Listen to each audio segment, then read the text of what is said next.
Hello everyone. So in this we will discuss about what are all the benefits of multi-threading process. So in case of multi-threaded process, we know already a process may consist of many number of threads which are nothing but multi-threaded process. So the benefits of multi-threaded process are, first one is responsiveness. So because we have more number of threads, so one thread may respond to the interactive user, right? So within a short amount of time, so he may give the user may get more response. So that is what we are getting in case of multi-threaded. Whereas in single-threaded, so we don't get the shortest response time. It is not more interactive if you work with a single-threaded process. Okay, and the next one is resource sharing. Resource sharing, so in case of a process, so if you're trying to share the resources with other process, so I'm not telling about the threads, so if you're working with the process and the process may share resources with other process also, so in that case it has to follow some separate mechanism like shared memory model or message passing model. So in order to communicate with other process, or even if it wants to share the resources with other process, it has to go through, it has to follow all those mechanisms. So that is what it is also a complicated programming task. So if the process has to share the resources with the other process, but in case of threads it is not like that. By default it will be shared with other threads because all the threads must belongs to a single process. So it does not need any specific task or any specific programming task which could be framed to share the resources in between the threads. So that is what the most benefit of the threads. And the next one is economy. In case of process, if you're creating much more process or the deletion of the process, it is somewhat more costly, and also it is a big task of performing all those operations. But if you're coming for the threads, so performing all those thread operation is not said to be costly, so which means it is not taking any much time also. So that is what it is more economical if you're working with the multi-threaded process. And the next one is scalability, which means even if you're working with the multi-processor environment or a multi-core environment, so this will give the better performance if you're working with the multi-threaded process, because we can achieve the parallelism in case of multi-processing environment for the multi-threaded process. So more number of threads can be executed simultaneously in different computers, right? Multiprocessor means so many different computers has been connected through the network. In each and every computer, if you are just running more threads, so all the threads will be executed concurrently or parallelly, which is at the same time it is actually happened. That is what we can achieve the parallelism in case of multiprocessing. So even if you're working with any other kind of environment, this could give the better performance. That is what scalability. So these are all some of the benefits of multi-threaded process. So the next one I want to tell about. So what are all the similarities of the process and threads, and what are all the differences between the process and threads? So let us see the difference first. First one, so as I told, the process will share some of the resources, but it is actually the major task of sharing all those things. But comparing the process, threads make simpler of sharing all those things, and it will be happen default. It is a default action of sharing all the resources because all the threads will belongs to the same process, right? So that is one difference. And the next one is, so if you're going and check it with the process, it is a heavyweight process because a much more operation can be done with a single process. So it is a heavyweight process. But coming to the thread, we can say it is a lightweight process because we are going to perform a single task of execution in case of thread. So it is a lightweight process. And the next one, so there will be much more protection between the process, but in threads that will not be there. That is no protection in case of threads. Even though the CPU switches in between more number of threads, there will not be any protection because actually it is not necessary. Protection is not necessary in case of threads. And the next one, in the process side, so even if the process are switched between by the CPU. So what happens there, it has to store all those informations to which process it is actually switched, and from which process it is actually switched between. So all those information will be loaded already, and afterwards CPU will switches to the some process.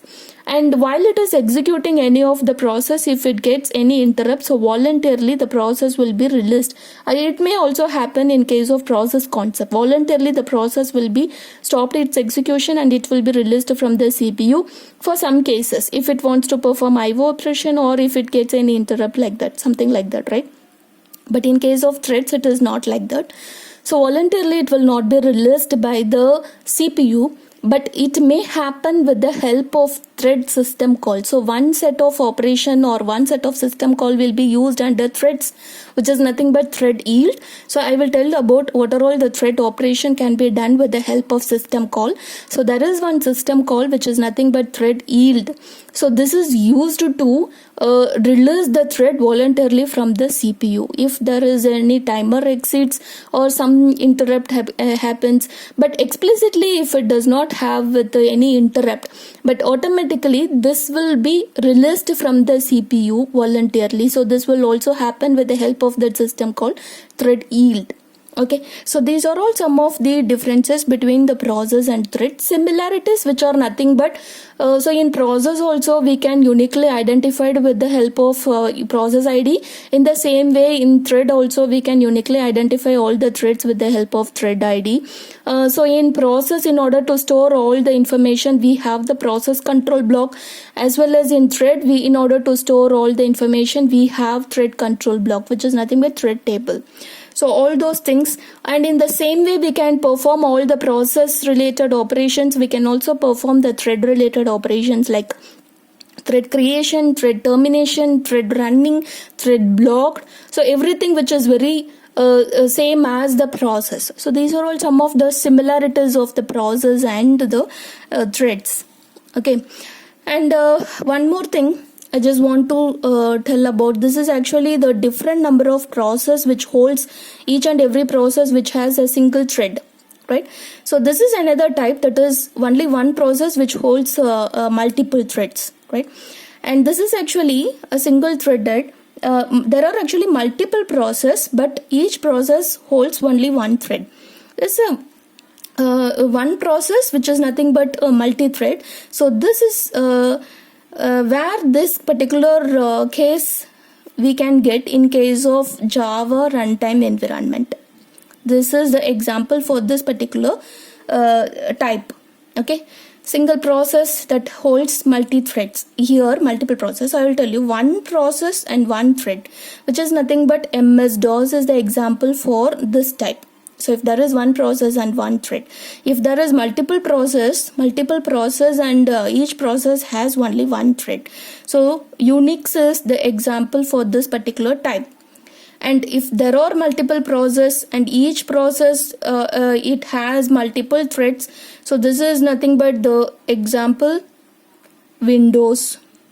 Windows is the best example for this type. So we have lot of types, and in the manner how we have how many number of threads we have for each and every process, right? So in that way we can relate the types of the process and the threads like Unix, Java runtime, MS-DOS and Windows are the examples for the respective type. Okay. And one more thing, so whatever the thing will be shared under threads, so what are all the things can be shared by threads, so within the threads. So first one is address space, so that will be shared, and global variables, and then open files, it is one of the resources. Child process, so even to the child process, so the threads can be shared. Pending alarms, signals, signal handlers, which is nothing but some interrupts, and accounting information. So all these things can be shared between threads. And the things that may not be shared by threads, which is nothing but program counter, register, stack and the state, which is not shared between the threads. Okay, other than these things will be shared by the process, threads. And the next one is what are all the thread operation which we can perform with the help of the system call. So as we do with the process, first one is thread create. We can create many number of threads. A thread can create many number of threads. This is also possible. So if the process consists of one thread, and that particular thread may also create many number of threads, this is also possible. So using this system called thread create, the threads can be created. Thread exit, thread can be exited, or it is terminated with the help of the system called thread exit. So threads can be terminated with the help of the system call. And what is this thread join? Which means if the currently one of the thread is executing, and if it is called by any other procedure, or if there is any other thread, so that is actually calling it. So the called thread will be blocked automatically if you use the system call that is thread join. So if the called thread is automatically blocked for some time, then what does it mean? So you have used this thread join system call. And the next one is thread yield, which is nothing but voluntarily, if any of the threads want to release from the CPU while it is executing, then it can use the system called thread yield. For some situations it may happen in the CPU itself. CPU does not release any of the thread unless and until it switches between the threads. But in some cases the threads voluntarily released from the CPU, so that may happen with the help of the system called thread yield. Okay, so these are all some of the thread operation which we can perform with the help of the system calls. And the next one, in the multi-core or multi-processor environment, how the threads can be performed. So I've told this already. So now in case of a single processing environment, concurrency is possible, because if you're working with a multi-threaded process, so a process may consist of many number of threads. So all these are said to be threads. So many number of threads is possible for a single process, but it is not performing everything parallelly. So parallel is nothing different from concurrently, right? Which means the CPU will execute the first thread, and while it is executing, it might move on to the second thread. While it is executing, it move on to third thread. But at the time, it cannot execute all the three threads, all the four threads. Right? Simultaneously, it may happen, but at the same time, it cannot execute all these threads. Right? That is what parallelism is not achieved in case of single processor environment, but concurrency is possible in case of single processor environment. But if you're working with multi-processing or multi-core environment, so there may be many number of computers that has been connected with the help of network, and in each and every computers we can work with many number of process, and each and every process may have multi-thread. Right, multi-threads. So what happens here, all these threads will be executed parallelly. So parallelism can be achieved in case of multiprocessor. All the threads can be executed parallelly because it belongs to different users, right? So all the threads are executed parallelly. So this is what parallelism can be achieved in case of multiprocessor or multi-core environment, whereas in single processing environment we can achieve with the concurrency. So which means it will provide the illusion that parallelly all the things are executing, but it is not happening in real. So it is executing one by one, but it is showing like that. It is the same thing, the concept of multi-programming. So even though if you have more number of processes at the same time, but it is not executing one at a time will be executed. It is not executing all the process. So this is what the concept of multi-threaded process. Okay, thank you.